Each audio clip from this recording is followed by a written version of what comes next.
राम राम. शोभा काळे YouTube चॅनलमध्ये आपले सगळ्यांचं मनपूर्वक स्वागत आहे. मैत्रिणींनो, कशा आहेत? चांगल्या आहेत ना? चांगलं राहायला पाहिजे. चला, आज आपल्याला पिवळं वरण बनवायचे, हिरव्या मिरच्या टाकून अख्ख्या. आता इथं तुरीची डाळ घेतली मी जराशी, तुमच्या हिशोबाने तुम्ही घेऊ शकता.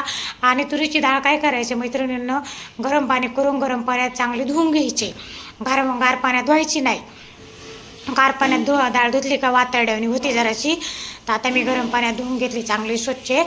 आता याच्यात बघा, आपण आता हळद टाकली आहे. आता आपल्याला याच्यामध्ये तूप टाकायचं.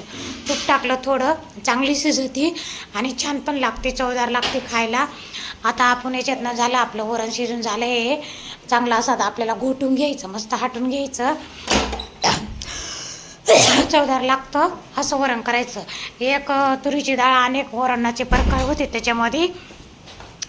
किती हिरवं पिवळं लाल असे वरण होते, तर पण तेवढे आपल्याला करता आले पाहिजे, तेवढी माहिती पण पाहिजे.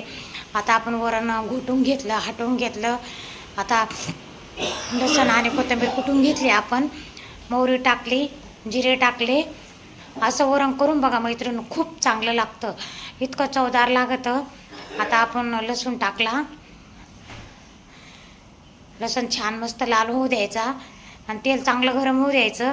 आपण बघा आता हिरव्या मिरच्या टाकल्या आहे, कोथिंबीर टाकली, कढीपत्ता टाकला, हे परतून घ्यायचं. आता चांगलं हिंग टाकलं जराशी, कढीपत्ता वाळलेला आहे मैत्रिणीनं, मी वाळवून ठेवलं आहे. आपल्याकडं कसं वेळ नसला ना, तर आता आपण याच्यात टमाटर पण टाकलं आणि आता आपण वरण सोडलं. एकदम साधं सोपं वरण, मीठ टाकलं थोडंसं. असं वरण करा तुम्ही, खूप चांगलं लागतं खायला, इतकं चवदार लागतं. जास्त तिखट पण नाही, जास्त फिकं पण नाही. छोट्या पोरांना, लहान मुलांना असं खूप आवडलं. असं वरण तुम्ही करून बघा नक्की, खायला चवदार